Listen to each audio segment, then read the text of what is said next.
Konfederasi Serikat Pekerja Indonesia atau KSPI meminta para menteri Kabinet Indonesia Maju memikirkan nasib pelaku UMKM yang terdampak penutupan gerai retail Giant. Ribuan pelaku usaha kecil pemasok barang-barang kebutuhan rumah tangga dan makanan tersebut diduga kehilangan pendapatan setelah Hero Group mengumumkan penutupan seluruh gerai Giant di Indonesia.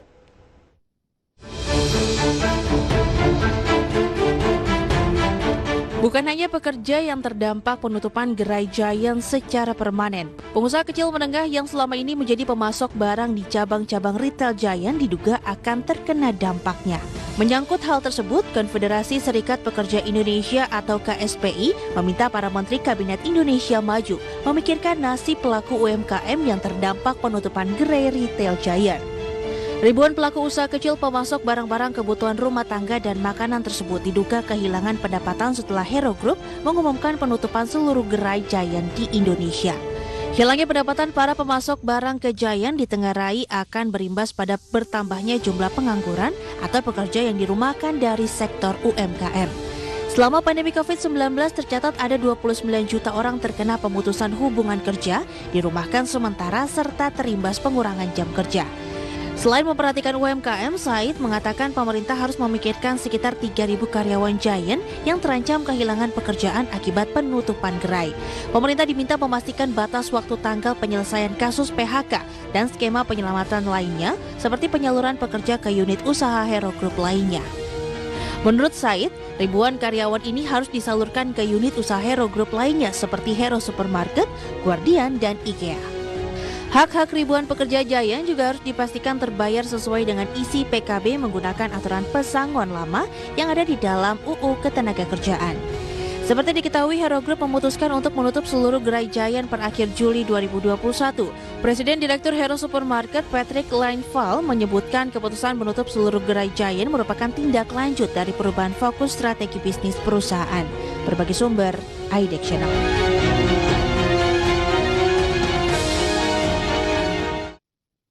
Tema kita di paruh pertama di Market Review mengenai penutupan retail Giant yang dilakukan secara permanen di akhir Juli tahun 2021.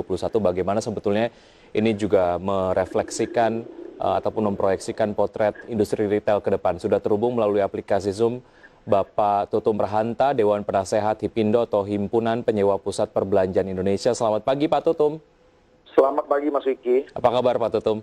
Baik, sehat selalu. Ya, terima kasih sudah bergabung bersama kami di Market Review. Ya. Pak Tutum, dari asosiasi bagaimana menanggapi penutupan permanen retail Giant yang akan dilakukan di akhir April ini?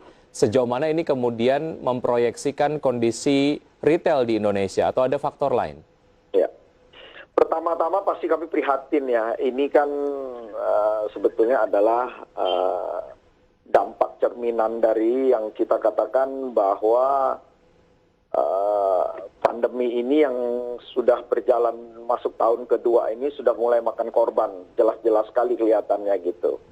Nah, siapa yang bisa bertahan, siapa yang tidak bertahan, inilah saat-saat yang kita lihat. Karena kenapa? Ini sudah kelamaan. Anda tidak mungkin bisa bertahan dengan situasi yang tiap hari seperti orang pendarahan lah, Mas Wiki. Nah, saya kira ini keputusan yang diambil oleh teman kita dari Grup Hero ini langkah yang mau tidak mau mereka putuskan dengan berat sekali. Tetapi ini demi untuk menyelamatkan satu kapal besar. Nah, kalau Anda tidak melaksanakan ini, mungkin takutnya sendi-sendi lain yang selama ini masih cukup baik, cukup sehat, bisa terganggu gitu. Jadi saya kira ini adalah langkah penyelamatan untuk menyelamatkan perusahaan secara keseluruhan. Kira-kira begitu Mas Wiki. Baik, apakah penutupan Giant ini murni karena memang kondisi pandemi COVID-19 atau sebetulnya ada hal lain yang menyebabkan hal ini terjadi? Misalnya adalah persaingan industri retail yang semakin sengit dan juga berbarengan dengan momentum belanja online yang semakin tinggi setiap hari, atau apa? Atau ada kondisi internal perusahaan yang memang menurut Anda ini lebih majority lah faktornya? Ya, kalau kita lihat kejadian pandemi ini kan dialami oleh hampir semua perusahaan retail kan, bukan hanya Hero Group atau brand Giant. Nah, kalau ini terjadi pada Giant saat ini yang duluan diambil langkah oleh teman kita dari PT Hero, saya kira mereka pasti mempertimbangkan segala sesuatu. Apakah dengan ke depan ini masih bisa dengan bertahan dengan posisi kerugian-kerugian yang ada. Nah, pasti mereka memperhitungkan semua ini itu gitu. Apakah konsumen masih ingin bertahan dengan format-format yang mereka saat ini dianggap kalah bersaing, tanda kutip, dengan kompetitor-kompetitor yang ada. Terus kalau kita melihat lagi, apakah internal perusahaan cukup kuat merubah atmosfer yang selama ini mungkin mulai ditinggalkan oleh konsumen, format yang saat ini yang selama ini Giant jalankan. Saya kira banyak faktor, bisa internal perusahaan, keuangan, sampai perilaku konsumen yang saat ini juga berubah sejak masa pandemi ini, gitu Mas Vicky.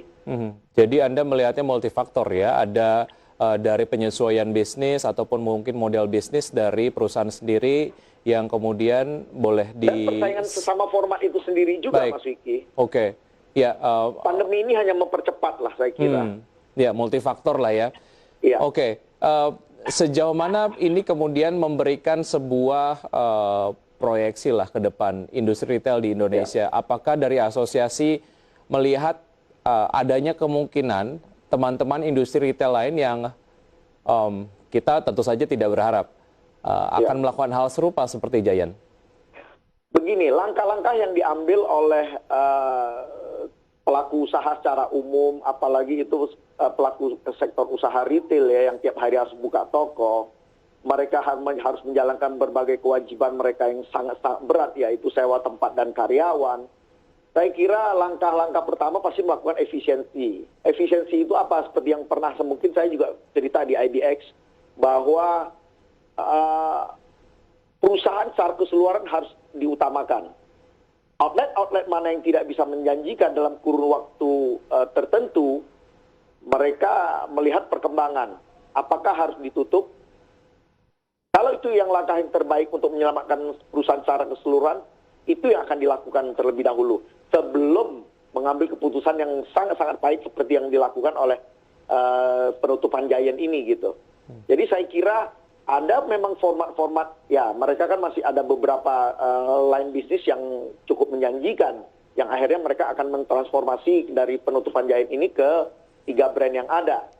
Nah, tetapi kalau bagi teman-teman yang tidak mempunyai pilihan yang lain, pasti akan melakukan langkah-langkah efisiensi yang dengan secepat-cepatnya untuk tidak mengganggu perusahaan secara keseluruhan, yaitu menutupin outlet-outlet yang memang selama ini menggerogoti perusahaan secara keseluruhan, pelan-pelan sampai situasi yang membaik.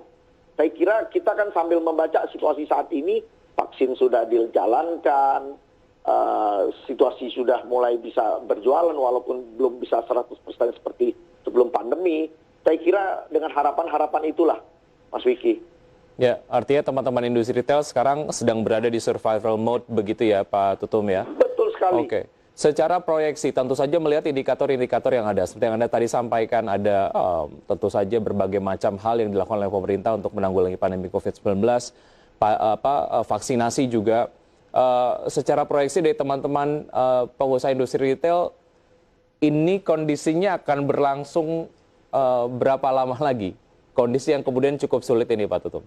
Nah, masalah lamanya, berapa lamanya lagi ini yang memang sangat sulit untuk kita tentukan. Tetapi kalau kita membaca tanda-tanda sejak akhir tahun, awal tahun sudah mulai vaksin dijalankan, pembukaan, pembatasan jumlah kunjungan juga mulai dilonggarkan, kesehatan tentang penularan ini juga mulai berkurang. Dengan harapan itulah kita bisa memprediksi kapan kira-kira. Nah, kapannya ini prediksi kita kalau bisa sampai akhir tahun ini dengan tidak ada case-case baru yang memang sangat mengganggu terhadap kesehatan ini terjadi, saya kira ini adalah kebangkitan kita kembali untuk menatap ke depan yang lebih baik, Mas Wiki.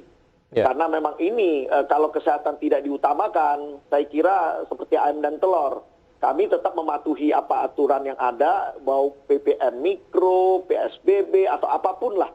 Kalau memang itu kesehatan yang harus diutamakan, saya kira ini mau tidak mau. Karena kalau tidak, kita akan tarik-menarik dengan masalah tersebut, gitu Mas Wiki.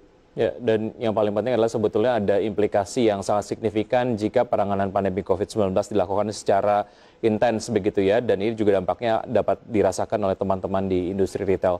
Oke, kita masih ada beberapa segmen, Pak Tutum, kita akan lanjutkan usaha jeda berikut ini, dan pemirsa tetap